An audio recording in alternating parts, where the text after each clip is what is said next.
प्रधानमंत्री नरेंद्र मोदी पोलैंड और यूक्रेन के दौरे पर जा रहे हैं। वो पहले पोलैंड जाएंगे और 21 और 22 अगस्त को रुकेंगे।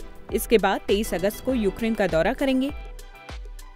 ऐसा पहली बार हो रहा है जब कोई भारतीय प्रधानमंत्री यूक्रेन की यात्रा पर जा रहा है। कीव और नई दिल्ली के बीच राजनयिक संबंध 30 साल पहले यानी 1994 में स्थापित हुए थे। पीएम मोदी की ये यात्रा ऐसे वक्त हो रही है जब यूक्रेन और रूस के बीच युद्ध तेज हो गया है। चलिए जानते हैं क्यों है पीएम मोदी की ये यात्रा इतनी खास। इसकी मुख्य वजहें हैं रूस यूक्रेन युद्ध में तेजी के बीच ये दौरा हो रहा है।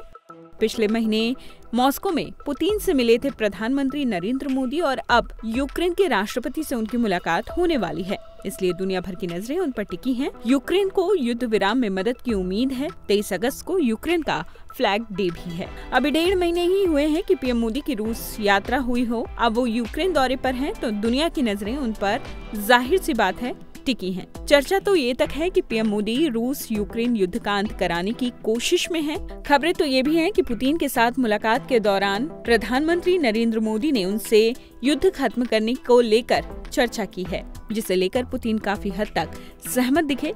अब वो यूक्रेनी राष्ट्रपति जेलेंस्की के सामने भी कुछ प्रस्ताव रख सकते हैं।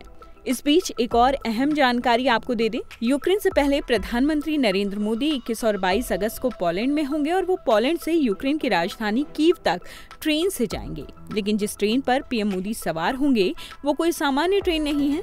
चलिए जानते हैं क्या है इसकी खूबियां। यूक्रेन में आने जाने के लिए ये सबसे सुरक्षित साधन है।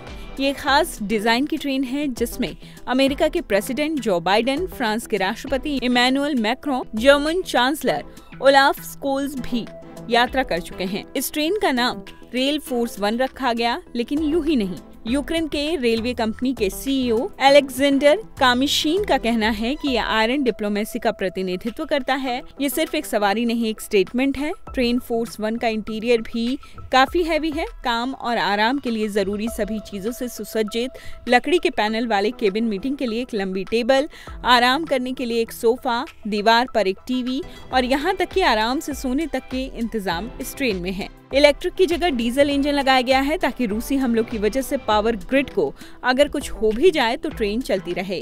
रेलवे प्रशासन ने अपने हाई प्रोफाइल यात्रियों की सुरक्षा और आराम के लिए हर संभव कोशिश की है और नतीजा यह है कि इस ट्रेन की सुरक्षा को लेकर आज तक कोई उल्लंघन नहीं हुआ है।